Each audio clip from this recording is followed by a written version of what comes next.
It's a slightly mixed start across the Asia Pacific. While most markets are trading with gains, the Japanese markets are trading higher. Now, if you look at it, the consolidated margins came in at 18% higher than what the street was estimating. Near-term support for the Nifty stands at about 22,300. It's also, by the way, where the 20-day moving average coincides for the Nifty. And on the last day, we saw some very strong subscriptions. So the overall subscription stood at nearly 7 times. So fraud was detected at one of the company's branches in the northeast part of India with respect to retail vehicle loans. And it's going to be a higher start, 22,410. The inflow is getting better. Stocks will also get reduced. But interestingly, there is a report from Citi which suggests that a minor pullback in gold and silver is what you can see by the time second quarter ends. We are not a price leader. We are a competitive leader with respect to capabilities and so on. It's a positive start. The Nifty and the sensex are up close to about 0.2%, but the action once again is in the broader market. So I think over the next 1 year, you will see a lot of good announcements. For the Nifty, it's a 55-point uptick that we've been seeing.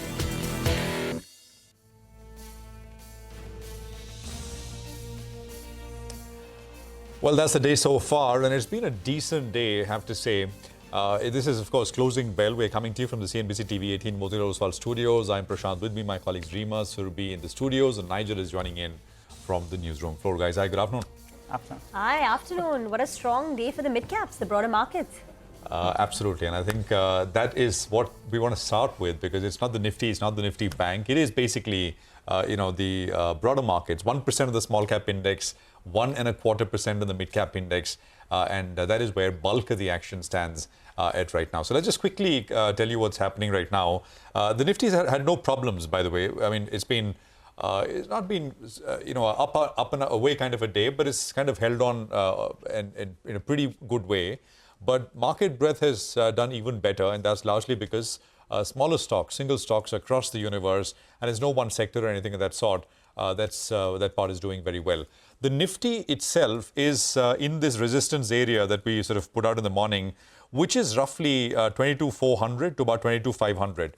The exact numbers will come up on your screen, 427 to 503. It's the gap area, and we are right there. And the question is, will this act as a resistance, or is it's got enough in the tank to take this out? I don't think we'll see that today. Because we've had 2 days of very strong gains, and price action today is a little more lethargic, at least on the index. Bank Nifty has been unable to hold on to gains, and I'll come up on your screen as well, slipping into the red and coming back into the green, but barely so. The big drop in the India VIX is the other thing around which there is a lot of chatter and a lot of theories about why this is happening, right? So the VIX is at about 10. I'll throw in my 2 cents. Elections usually happen election results usually come out in May, right? And you have exit polls, etc., everything which comes out in May. This time it's happening in June. So, my sense is, a lot of the wall concentration is in the month of June, because that's when the results, etc., will come in. And the drop that you're seeing on the India VIX right now perhaps is indicative of the market essentially saying that, it's going to be a more ranged, subdued kind of market, not very much action, at least through this election season, till the time we actually get to the event, which is the exit polls and then, of course, results, which is early June. So, that's, how I see the bit on VIX. I think Nigel will also weigh in on this one in just a bit from now. Rima. Well, for me, the sector of the day is undoubtedly Telecom. And is it the dawn of a new era as Vodafone Idea gets a shot in the arm with the successful closure of 18,000 crore of a fundraise? So Vodafone Idea now has a double-digit up move. Bharti Airtel is one of the big gainers of in the large cap space, and Industars continues to rally along, 3% up on that. Outside of that, Grasim, that's an Aditya Birla Group company, and Grasim is now up close to about 4%. And as a sector, it's also autos which are in top gear. So the Nifty Auto Index is a gain of about 0.9%. It's moved to the day's high. There you have it, with names like Tata Motors rallying 2%, Maruti and Eicher Motors seeing a gain of about 1.5%.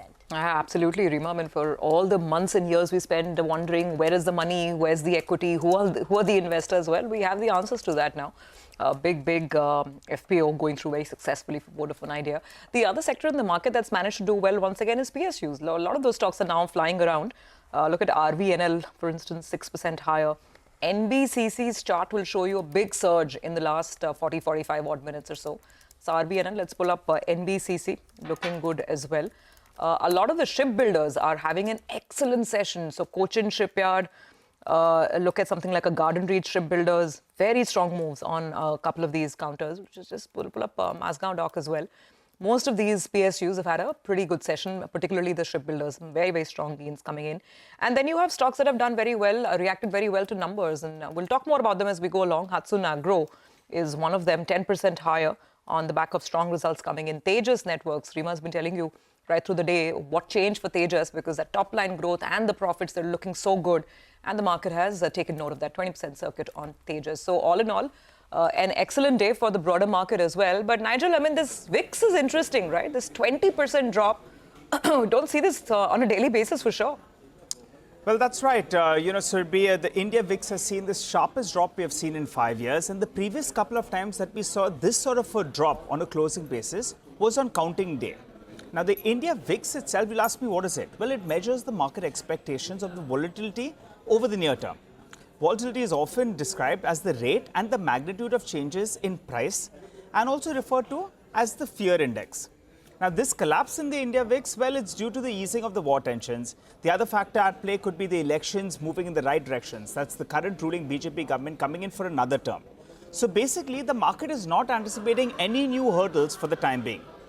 The indications are that the market is bracing for a bit of a breakout. This after 4 months of consolidation.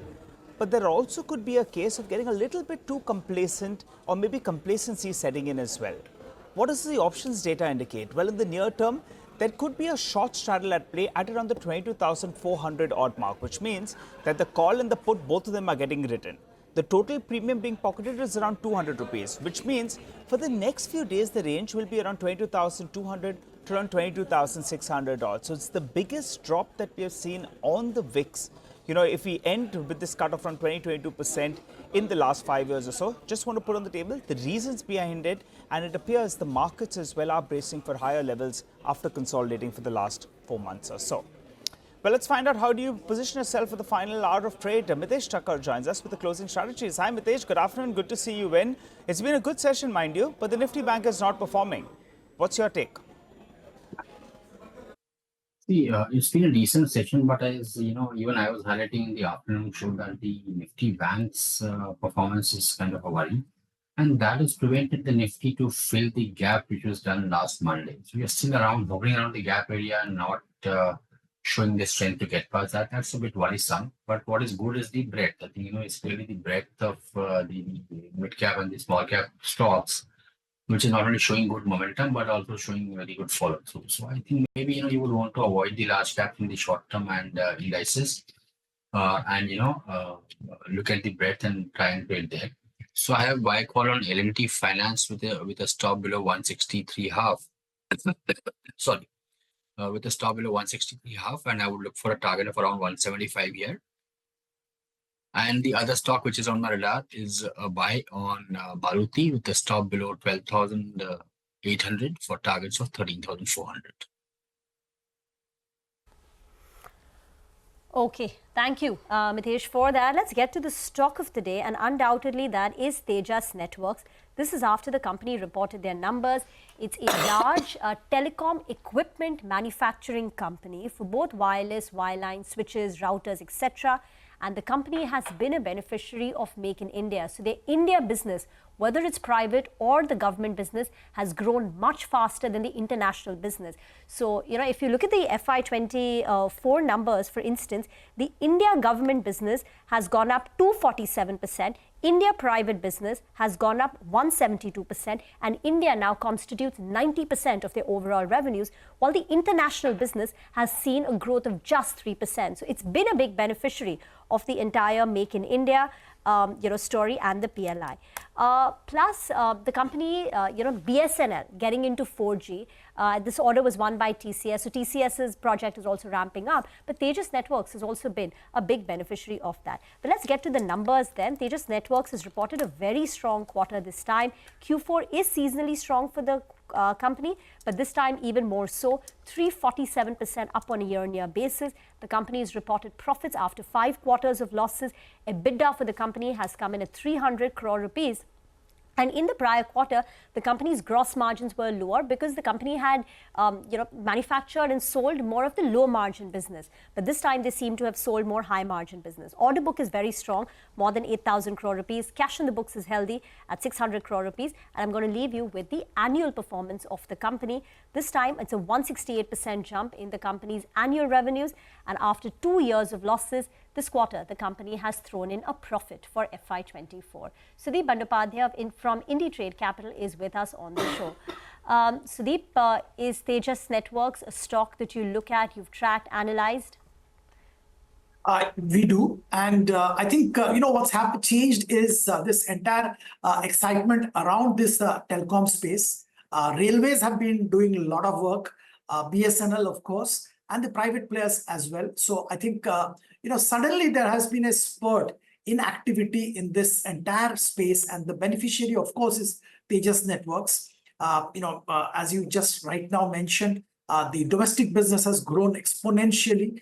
International business hasn't grown that much. But I think going forward, they will also have international business, which will also grow. But for some time, I think the way we are looking at it, domestic business will dominate their order book and their execution pipeline. I think they are in for good times. And looking at the valuation, looking at where it stands, I think if somebody has a 1 or 2 year view, I think it's even now good for a buy. It's moved up, but still it's a good buy, assuming you have a longer time horizon.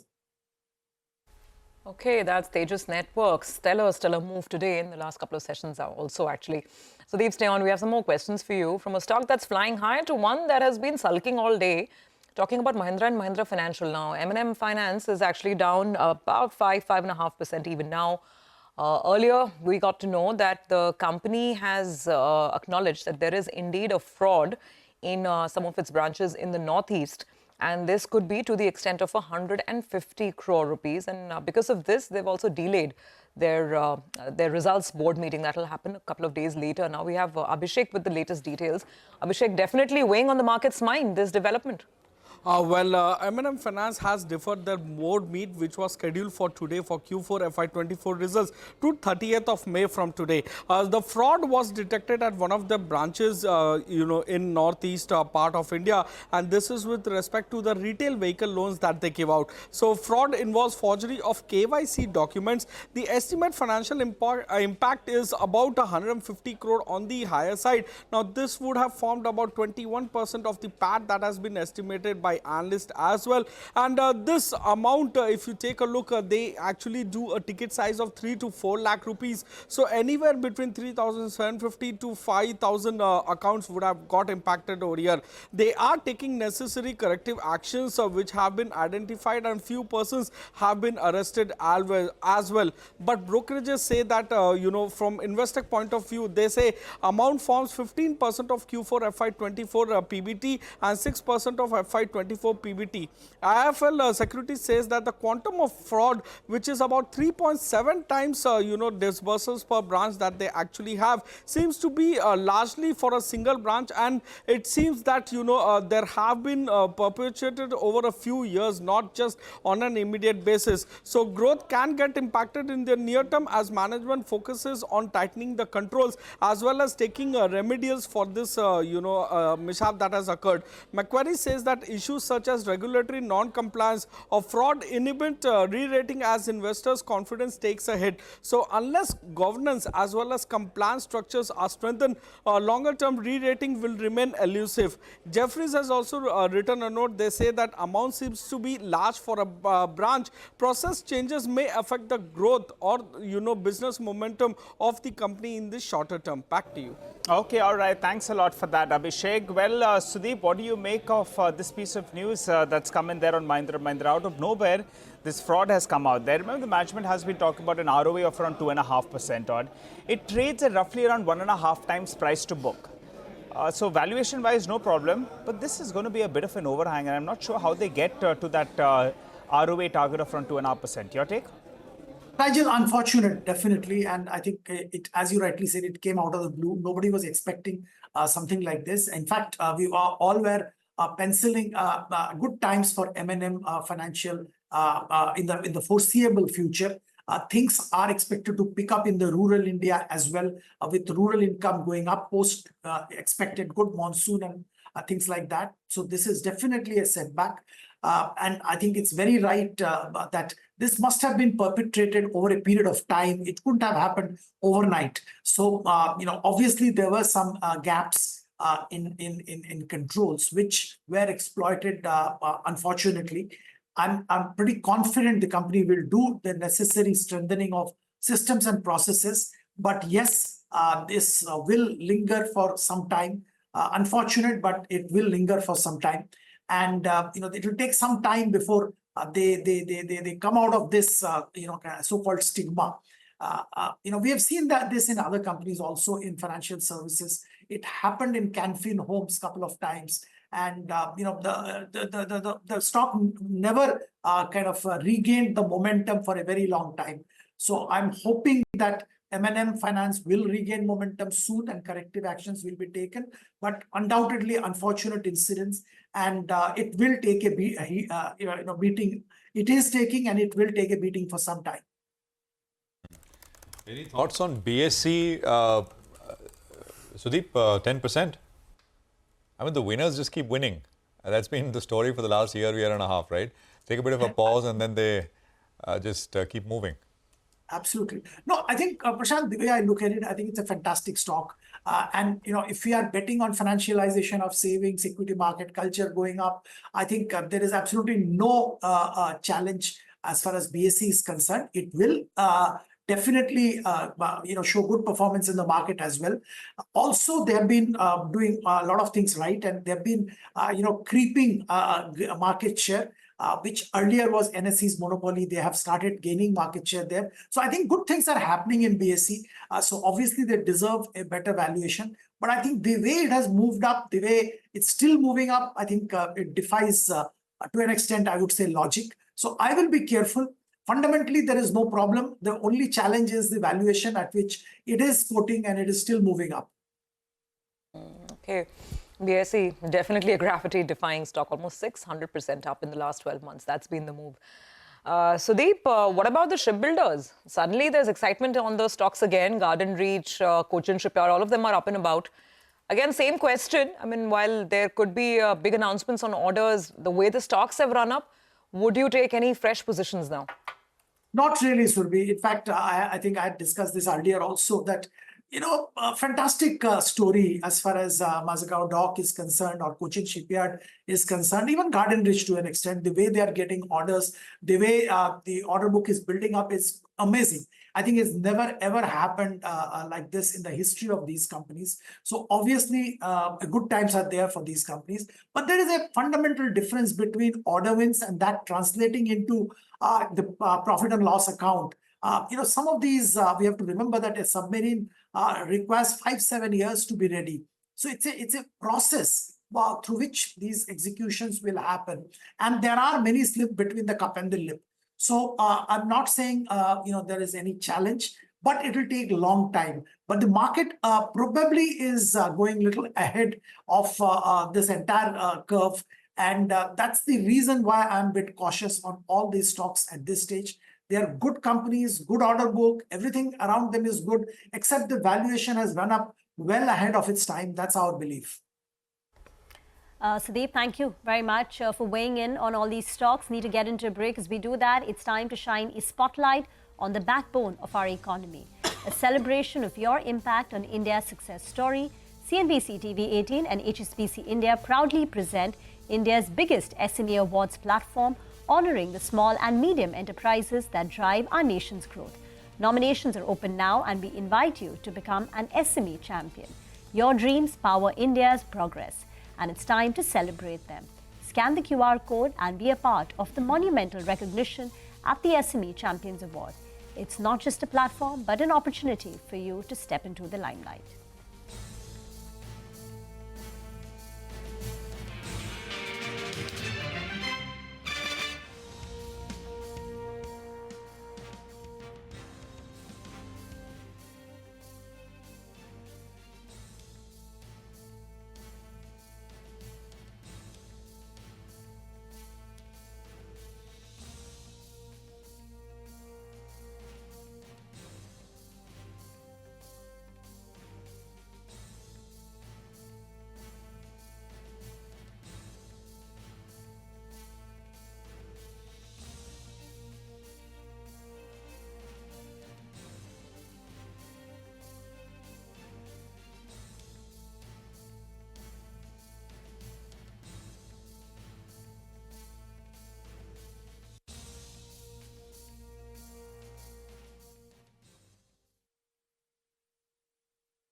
Welcome back. Vodafone Idea's double-digit up move is a great time to shine the spotlight on the entire Aditya Birla Group stock, where we've seen a lot of transformation, a lot of steps taken by the promoters to revitalize and grow their companies in the next decade.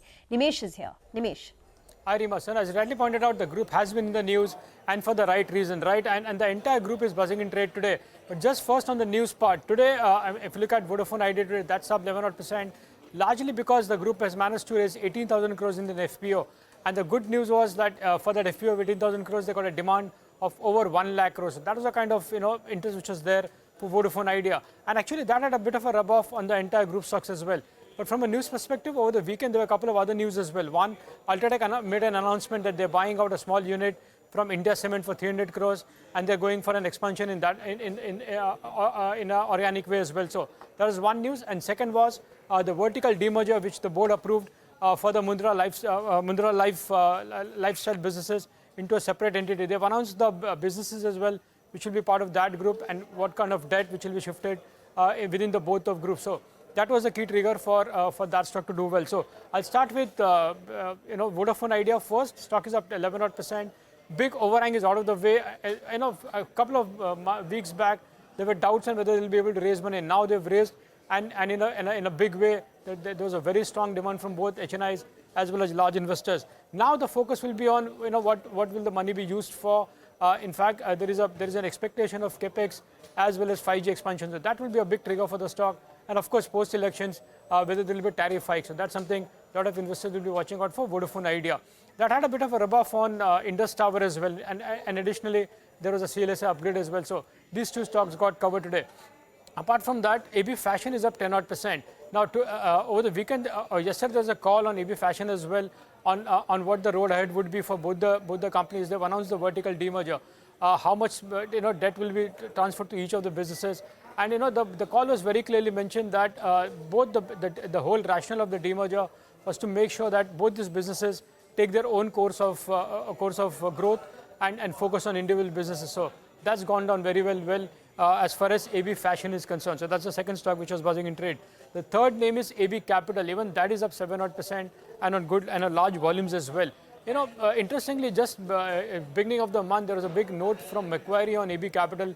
They have initiated coverage on the stock with a buy rating, and they had a target price of 230. Now they believe that it's a big diversified NBFC from that group, and they're going to largely benefit because of the funding access that the group enjoys and the kind of rates at which they can raise money. So that's the reason why you've seen a big traction in AB Capital as well in today's market. So that's the third name. The fourth name is Grasim. Historically, it's been a holding company, so to speak, but they also have a standalone business. In fact, recently they made an announcement that they're going to focus on one of the businesses, the B2B businesses, B2B e-com business, and that they have a big target in terms of revenues as well in that business going forward. If you just look at the holding structure of Grasim, as I said, it's a kind of a holding company. Because other businesses have done well, even Grasim benefits from that. So they own 57% in Ultratech. That brings the biggest SOTP for Grasim. They own close to 52% in AB Capital, 10% in AB Fashion, close to 6% in Vodafone Idea, and close to 4% in Hindalco as well. So that's the reason why even Grasim is buzzing in trade today.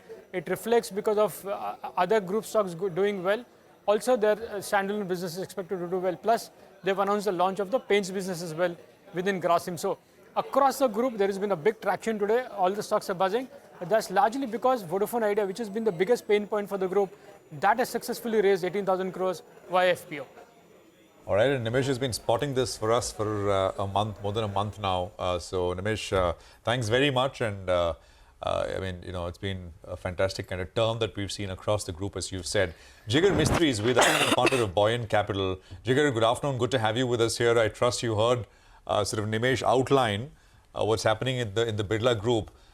So I want to ask you straight off the bat, what do you like in that group? And we keep Idea and the telecom bits, on one side for now. Rima will talk about that, and then we will ask you. But the other businesses, the cement businesses, the financial services, the apparels company, what's your sense? Hi Prashant, good as always to be on the show with you. I think the telecom story obviously makes some bit of sense. Besides that, I think cement is one industry which hasn't really taken a lot of price hike recently. I think all price hikes are bunched to see that the election gets done. And then for a lot of these commodities, it's a seasonal uptake, even for telecom, I think. So within the lot, I think sort of you've traditionally had exposure through Ultratech, Grasim. Paints, obviously, the dealer network looks like they'll be able to utilize that fairly well and get things rolling. So Aditya Birla Fashion, we have owned in the past, we no longer own it. But I think the cement and the commodities business makes a lot of sense at this juncture. Okay, let's talk about Vodafone Idea now. That's up more than 10%. The stock has been an underperformer year-to-date versus peers. So year-to-date, Indus Stars got re-rated, rallied 80%. Bharti Airtel moved up to a near 30% rally. But there was still skepticism surrounding the success of Vodafone Idea's FPO. And that's the reason why the stock didn't participate. Year-to-date, Vodafone Idea is down 10%. Now that the FPO is successful and it's seen a strong overall subscription of 7 times, is there a case for Vodafone Idea's underperformance to reverse? Now, a successful FPO paves the way for the company to raise bank funding of 25,000 crore rupees, which all contribute to the growth capital to improve its competitiveness. It can invest in 4G, start rolling out 5G, and then maybe the subscriber market share loss gets arrested and the company can actually look at starting to add subscribers. Indus Stars, though, has been the big beneficiary. The maximum leverage in terms of Vodafone Idea's survival has been on Indus Stars. Because if as Vodafone Idea said, that they're using this for growth, they will invest, and that investment means money and business for Indus Stars. So Indus Stars is up 80% year to date. CLSA upgrades it to a buy, target price now at 450, and they're saying that even now the stock Indus Stars is cheap relative to its global peers, and at the target price of 450 also, which is a good upside from current levels, about 100 rupees up from here, the stock would still be at a 45% discount to its global peers. So valuations, according to them, according to CLSA, are fairly attractive on Indus Stars. But Jigar, what's the best way to play the telecom story? Is it the start of a new dawn? Is it Vodafone Idea where the price is low? Is it Bharti Airtel, new lifetime highs? Or is it Indus Stars? Or maybe even the Tejas Networks? Yes, Rima. So, I think you have very well highlighted all the current data points. I'll just take a step back and let you know that ever since Jio joined somewhere around 2016, 2017-18 onwards, the kind of disruption that has reigned in, I think has changed our perspectives altogether, right? Now, you talk to most telecom companies, their eventual aim is to reach like ARPUs of, say, about a little over $3 on a monthly basis. Now that, obviously it's not comparable to US, which is $30, $40, UK, which is $10, $15. We are looking at reaching the lower end of where the African market is, right? But because of the onslaught that has transpired over the past 4 or 5 years, we think that even this isn't going to be possible. Now, obviously, a large part of India's sort of data ecosystem revolves around us continuing to have lower rates. But once there are just 3 players or 2 players and 2.5 players, so to speak, you are eventually going to have a trajectory which is upward sloping, and then you can sort of chart out and branch out a lot of things. Vodafone Idea still sort of remains as to sort of the question as to continuing operations may sort of confound a few players. But as the entire ecosystem is concerned, Indus, sort of Bharti, etc., I think it remains a very, very interesting space. Given stocks are not cheap, they have run up reasonably well as well. But given the sort of ecosystem that we are in, we could sort of look to have some amount of pricing gains once the elections get done. All right. Hi, Jigar. I'm not going to push you for a stock today, but I want to ask you about this approach to the markets. We are patting our backs and we're telling the retail audience out there, the way they've shown the faith with SIPs coming in, from around 3,000 crores to around 18, 19,000 crores. So they've been very, very good. The problem is some part of this retail money has gone into a lot of micro-cap names. And there's been a big, massive party out there. And that's some reason where, in fact, you could get a little circumspect. What's your view out there? You have some details. I think that, the micro cap, total market capitalization was around 5 lakh crores. It's gone up 6-7 times, I think, in the last few years. give us that data point, and will you be a little bit cautious because retail money, they've had a ball or a blast, so to call it? Right, Nigel. So I think that's what exactly it's transpiring, right? At the bottom of COVID, and we're talking of only micro caps. So company number 501 in terms of market cap and lower. 2018, it reached a high of roughly around 10 lakh crores in market cap. That fell to 5 lakh crores by sort of the low of COVID. And since then, with the rally that has transpired, we are crossing 31 lakh crore in just the micro cap market cap as a percent of total market cap. It's up to like 8% which has been a historical high. Now, if you look at the sort of ownership pattern of these micro caps, 49% of the free float is owned directly by sort of retail, and another 20% via mutual funds. So look at the wealth effect that it has generated, right? For the past 3 or 4 years, it looks like you have generated some phenomenal lakhs of crores of wealth as a cohort. And you are redirecting that money into stocks itself, as well as mutual funds. You look at the sort of small cap folios now, from 4 odd million in 2021, that's gone up to almost 18 million plus. Now, small cap folios are higher than large cap or mid cap individually. And I think that is sort of pulling up the valuations across the board. And in certain cases, that's also happening where the free float is a much lower number. So I think things are great. Money could flow through. FIs tried to sell in 2022. That got bought off. Every other opportunity since, every 1,000-point correction has been bought off. But we are now entering sort of that congestion zone, right? Where you don't really know that, yeah, valuation is expensive, but every time I sell, it looks like I've made a mistake, so I sell. So something's got to give somewhere. Valuations are not cheap. As a fund, we have pivoted a lot more towards large cap. We were almost 70% small and mid cap March 2023. So a little over a year ago.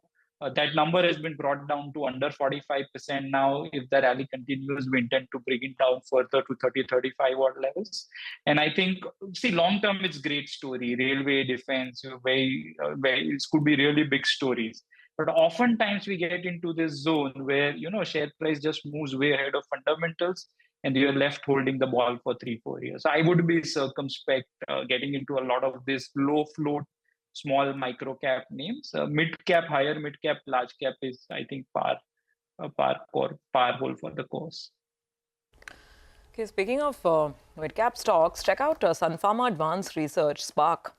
This is probably the 8th or 9th consecutive down circuit day for SPARC, Sun Pharma Advanced Research, down 5% once again.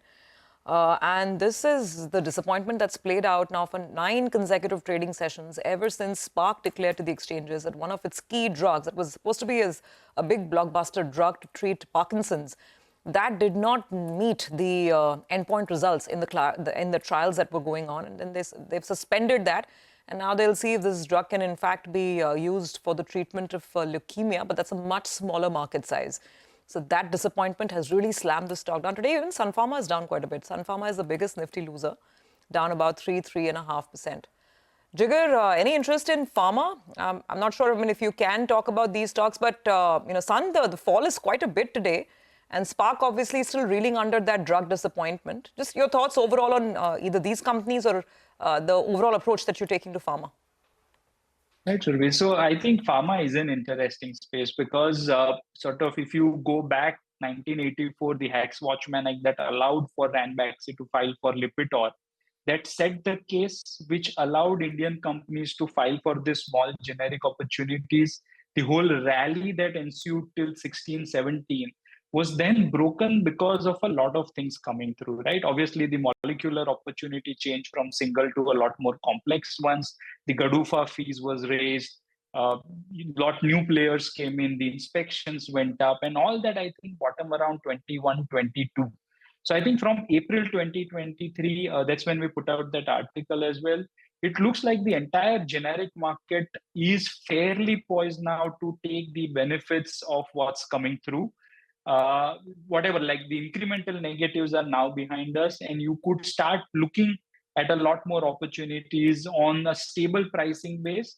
Companies that do a little better in terms of complex generics, in terms of new approvals, So we have had some exposure there, notably sort of Glenmark, Davies, that are the names that we have traditionally sort of looked at. Pure play generics is something we've still not been able to do, but a combination of the India formulations market plus a little bit of generics business, I think has provided a reasonably decent opportunity the way we have sort of positioned ourselves there. Jigar, since the last time we spoke, why don't you tell us what you've done in the portfolio? Anything new you've bought, anything you've added on where your conviction has become more bigger? Give us a flavor of what the action has been like at Buoyant. Right, Prashant. So I think financials continues to remain a reasonably interesting business for us, right? Within that space, I think things have churned out a little bit. The HDFC, ICICI continues to be among our preferred ownerships. But I think at the lower end, you're still seeing a lot more interest with the kind of way valuations are shaping up with Axis and SBI. So I think those businesses is something where the weights have gone up for us. I think that is, the most notable change besides the telecom business. I think a couple of months of telecom exposure that has played out fairly well for us. So I think, that's about it, Prashant. What any other interesting names, additions to the portfolio? Not really. I think more of the same. It's difficult, right? The businesses you own, you don't feel like selling because they always go up, and everything else that you want to buy isn't coming down enough. So it's a catch-22. I think we continue to own what we do and just recalibrated the weights, as I mentioned, getting far more away from small and mid caps, getting a lot more into the larger caps. And financials is the largest weight, obviously. I mean, yes. Yeah, that's yes. Okay. So financials and telecom, which you of course spoke about earlier, are some of the areas which you like. Just a quick bit. Do you own anything in defense as a theme? Not anymore, Prashant. So we have had a lot of exposure in the past, but it is the same situation, right? Because every time you try to look at these businesses with one particular buyer, which is obviously the government of India for most occasions, but then with sort of one buyer, MOD or government of India, they giving out a lot of orders. We trying to build in what that means in terms of profitability. Eventually, the people who have tried to execute these businesses in the private sector have not really fared reasonably well. And valuations have had a one-way run, especially post, I think, December when BJP won those 3 state elections and it looked like they'll form the third term at the central government level. So I think from that standpoint onwards, the rally that has ensued post that, it's difficult to even hold on to the businesses if you're looking at it from a bottom-up sort of perspective. And the reminiscence of the capital goods rally keeps coming back to you, right? 2003 to 2008, the rally we had, the whole index went up 19 times and everybody started building in all the sort of orders that will eventually play out. And once the market peaked in 2008, the entire sector did not come back to that same level till 2021. So 13 years of virtually zero performance at the whole index level. Obviously, a lot of companies within that index went down to zero. So one needs to be extremely sort of cautious as to how these stories play out. Obviously, India as an economy can do a lot better domestic build-outs, etc. But we would like the businesses to get acclimatized once it gets to a certain level and then deliver some before they move up. The problem with today's market is that if it's on its way up, it hardly enough finds any time to acclimatize. It just keeps moving up. So difficult for sort of investors like us to then just build in the blue sky and hope for the best. Someone said, right, what is worth doing is worth overdoing. I think that is the case with many areas. But well put, Jigar. Thank you very much for joining us. And it's a pleasure having you with us here on CNBC TV18. Likewise, so thank good you. conversation. See you back again soon. We'll take a break. The market's up 35 points, which means we've given up some of those gains that we were talking about earlier. And it's more quiet So 22,367 is where the Nifty is at least. We take a break. We're back with more.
Welcome back. The markets have come off a little bit from the high point of the day of around 22,400 odd. It could be a case where the Nifty Financial Services Index is playing out that weekly expiry out there. So those stocks that are part of that index, if you look at SBI Life, you look at Bajaj Finance, they are part of the Nifty Financial Services Index. They have taken a leg down. They've actually moved to the low point of the day as we speak. So that could be some bit of a factor playing out on that account. And the Nifty Bank has almost moved into the red because some overlap in terms of names out there.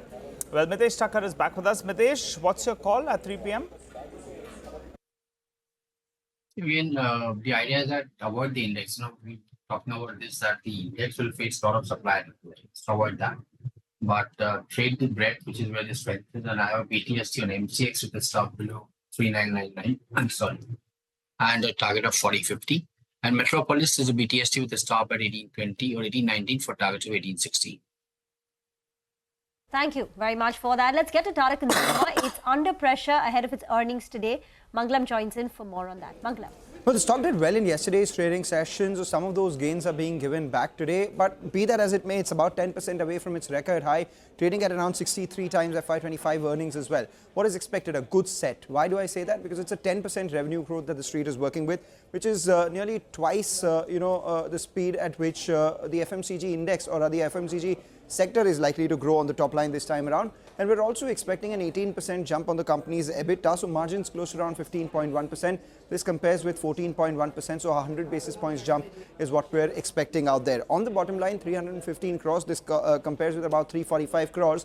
That will optically be lower on account of a couple of factors. One, the same quarter last time had an exceptional gain. And secondly, this time around, there may be acquisition-related one-offs in the bottom line. What are we looking at? 2 months of additional revenue coming in from Capital Foods, which is the Ching's Makers acquisition in the results. That could be around 75 to 80 crores or roughly 2% of their revenues.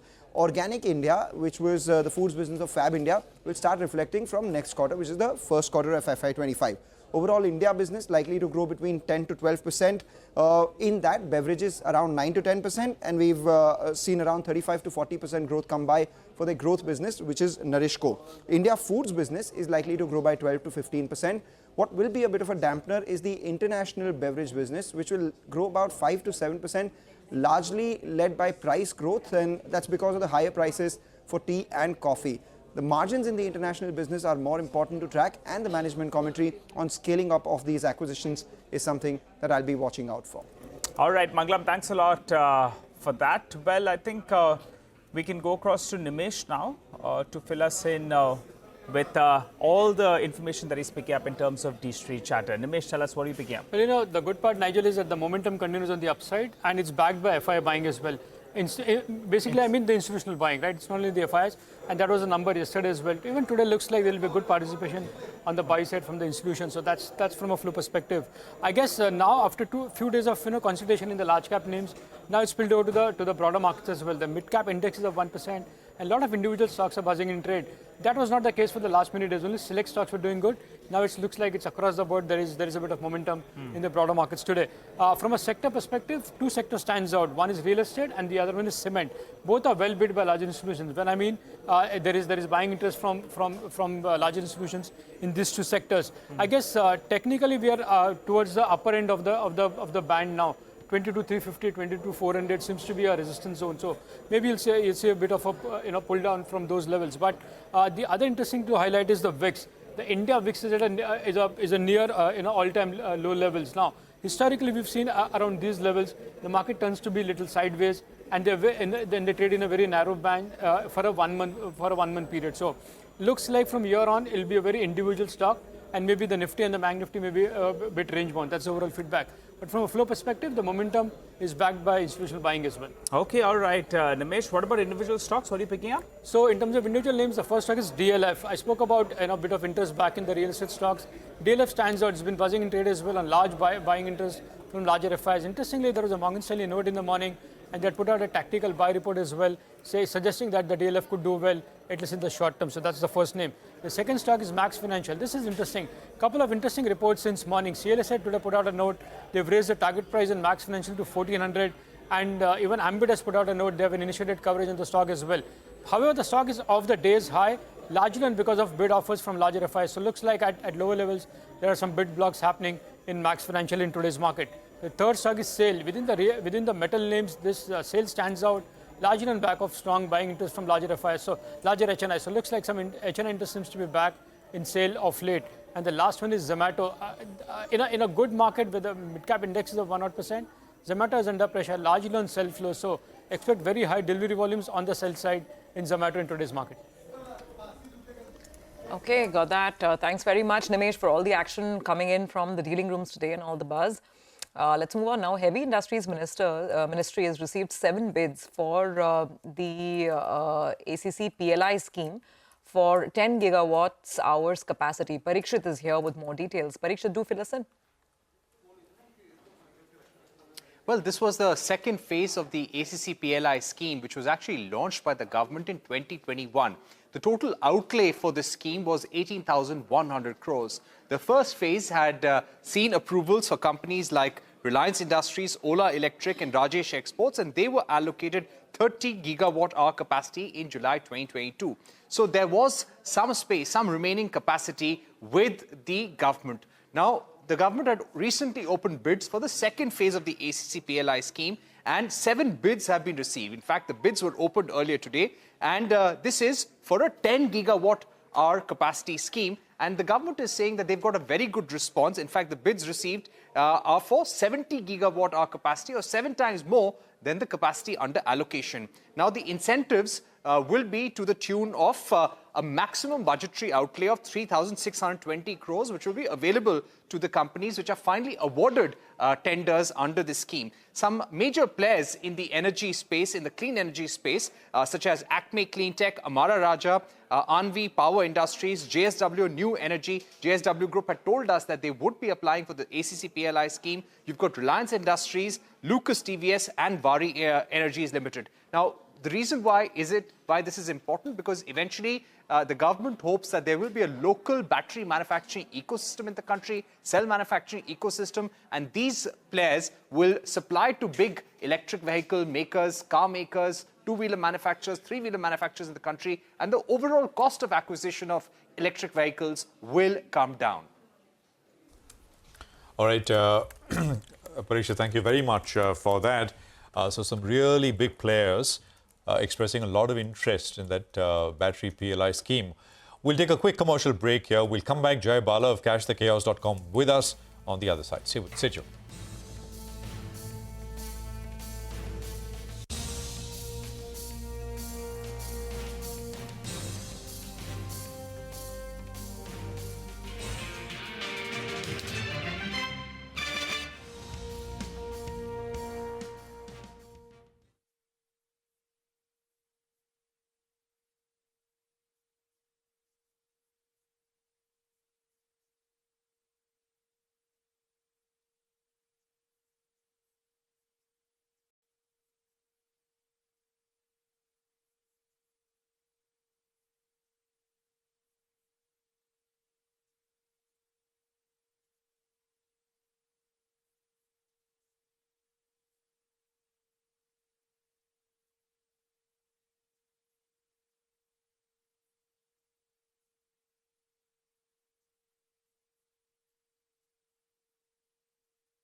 Welcome back. As promised, Jay Bala from cashthekiosk.com joins us on the show. Well, Jay, it's a stock-specific market, so the stocks, I believe you have a buy call coming in on one of those pharma names, Torrent Pharma, if I'm not mistaken, and you're a little bit cautious on I think, PI Industries. Tell us more. Yeah, that's right, Nigel. Good to be here. See, Torrent Pharma has been an outperformer even within the pharma space. So I believe the recent high it saw is an incomplete move. So, although the risk reward at this point of time is not too great, but, we have to be stock specific and we have to keep the cash register ringing. So with that in mind, keep the exposure a little bit low, but keep a stop loss of over 24.90 for a price objective close to 28.50 for Torrent Pharma. When it comes to PI industry, the recent move and from the recent highs, it's one of a spike down and then it's been consolidating sideways. This seems to be a bearish consolidation for the stock. So as long as the stock stays below 40.40, I think it's got potential to drop somewhere close to 3,100. So that's the bullish and bearish setup on the stocks. Okay, so that is the stock-specific trades that Jay wants you to kind of take positions in. Jay, we'll get to the market here in just a bit, but let's just address global markets, right? Because last week was pretty poor for US markets. The S&P dropped below the 55-day average. Last night, we've seen a bit of a pullback, although everything else has been very quiet. Yields, dollar, all steady. We've not seen pullbacks there. What's the base case, according to you, from a US perspective? Yeah, I think the US indices are signaling a market turn, and there's not that much clarity when it comes to the European indices or the Asian indices. I guess, there are some more lower lows to come through for the Asian indices if the US indices behave as anticipated. They are below the March lows. Most of the major indices are below the March lows. The FANG index, which has been the driver for the whole market, even that is, signaling a change of trend for the market. So in the next couple of sessions, I anticipate the Dow Jones to be flat and the Nasdaq to clock lower lows. If that's done, I think there's a good probability that Friday's low that we saw because of the Middle East crisis, that will get taken out. We'll have a pop-up after that, and then we'll have a much sharper drop down for the markets. When it comes to the US 10-year yields, the most probable path is across of 470 that we saw very recently. So 470 bips, once that's taken out, the targets are about beyond 500 bips. But there is another possibility that the yields could cool off in the event the market sell-off intensifies. That could be a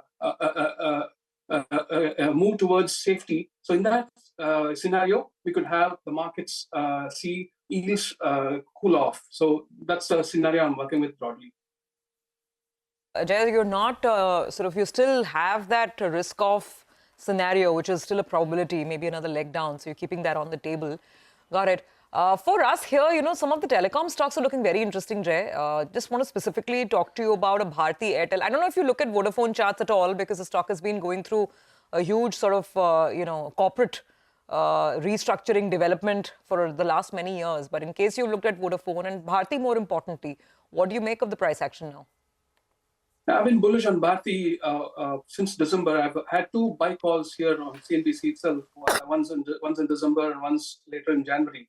And it's been a star outperformer within the sector. And I don't think it's finished its up move at about 1350 now. It might still have higher highs to come through, but the upsides are getting limited. Vodafone, I do look at it, but as long as it can stay above 1450, 14, then that can be some positives. But from a slightly longer time frame, I don't think it's doing anything great.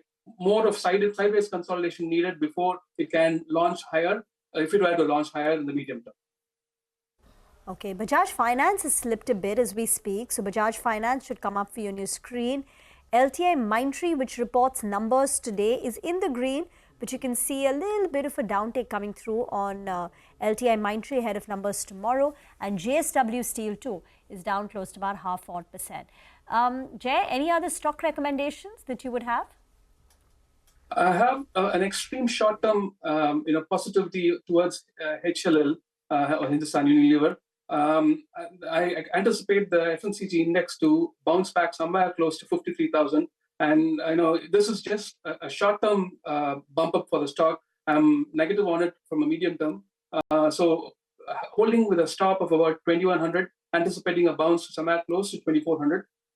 That might be a very short-term trade, not even a trade that lasts beyond 1 or 2 weeks. Okay, I think we're just 5 minutes away from close as things stand right now.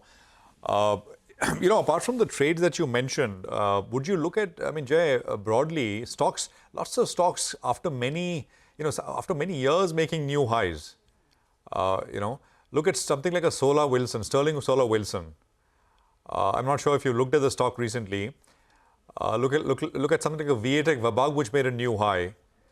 Any thoughts on any of these names? Yeah, I had a look at VATech Vabag, and it's looking quite strong. I think it's got further higher highs to come through. The problem is within the mid cap space and the small cap space. This high that's possibly pushing it to its all-time high, the index as such, that's actually looking like a exhaustive move rather than that's something that's going to expand. So with that in mind, I wouldn't be too excessively bullish on VATech, but if you see from a last 6 months to 3 months, 3 months to 6 months perspective, it's done phenomenally well. So rather wait for a pullback somewhere close to 900 odds for VATech rather than getting long at current levels. Yeah, but as I said earlier, the mid caps and the small caps from an index perspective, they are looking a bit toppish. The top keeps getting pushed higher though, right?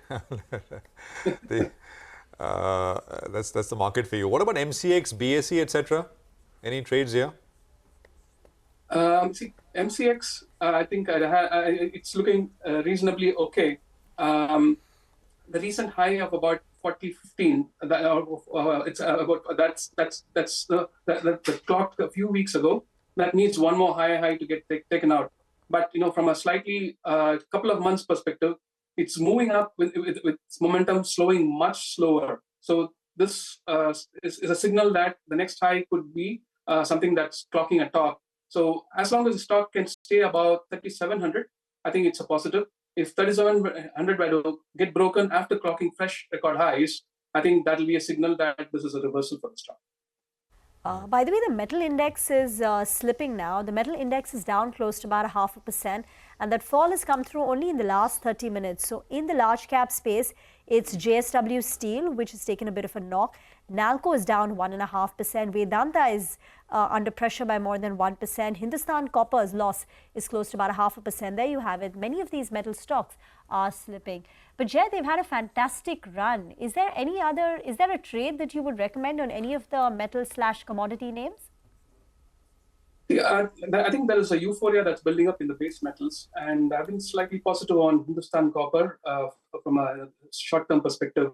I think copper is heading towards a significant resistance, and once that starts to turn, I think the euphoria in the metal sector will start to die down. We'll work with reversal levels later on, but I think Hindustan Copper, if it were to close below 340, I think there is a possibility that would be a reversal for the stock too. So cautious here. I'm tracking the base metals in COMEX. Once the reversal were to come through, I think that will signal a top for most of the base metals and ferrous metal stocks. All right, Jay, we'll leave it on that note. Thank you very much for being with us and giving us your sense on the market today. The market where the large cap space did cool off, you'd have to say that, because we are a good 100 points off the highest point of the day's range. And the end is closer to 22,350 thereabouts. That's just about a 20-point gain that the Nifty is managing. The weak hands included a lot of commodity plays. So you have stocks like Hindalco, Tata Steel, JSW Steel, even BPCL on the oil and gas side. Quite a few of these names on the losing end of the spectrum. Reliance had a quiet day after its results as well. So 1.5% down on Reliance and some additional pressure in the last 25 odd minutes. Sun Pharma was the weakest link on the Nifty with a decline of about 3.5%. But then on the upside, today was a good day for consumer. Both, consumer discretionary staples across the spectrum. Nestle 1.5% up. You've got a lot of auto stocks, discretionary consumption there. Maruti, Tata Motors, Eicher, all up and about. Lever, ITC, Titan, Britannia. It's a pretty decent day for consumer stocks. And the Aditya Birla Group stocks. So Grasim led from the front in the large cap space. Vodafone Idea sees a double-digit up move. And Bharti Airtel too. It's another fresh high on Bharti Airtel, inching towards 1350. Tejas Networks was the stock of the day, 20% up. Cochin Shipyard sees a double-digit up move. Along with that, even the other shipbuilding stocks like Garden Reach. And on the way down, M&M Financial takes a knock on news of that 150 crore fraud taking place at their Northeast branch.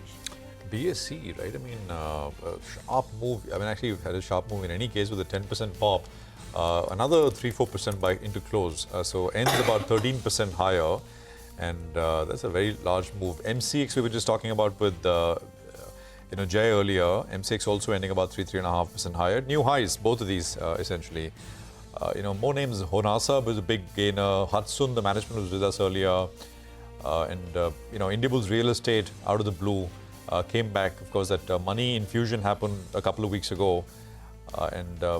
So it was a pretty good day as far as broader markets are concerned. Very few names with volumes on the way down. Rima mentioned M&M Finance, maybe Zomato and ABB are a few other names which fell about 2-3% on some decent volumes as well. But it's a wrap on this edition of Closing Bell. From all of us here, it's goodbye. Thanks very much for staying with us. Markets Forward will pick up on all the action in just a bit.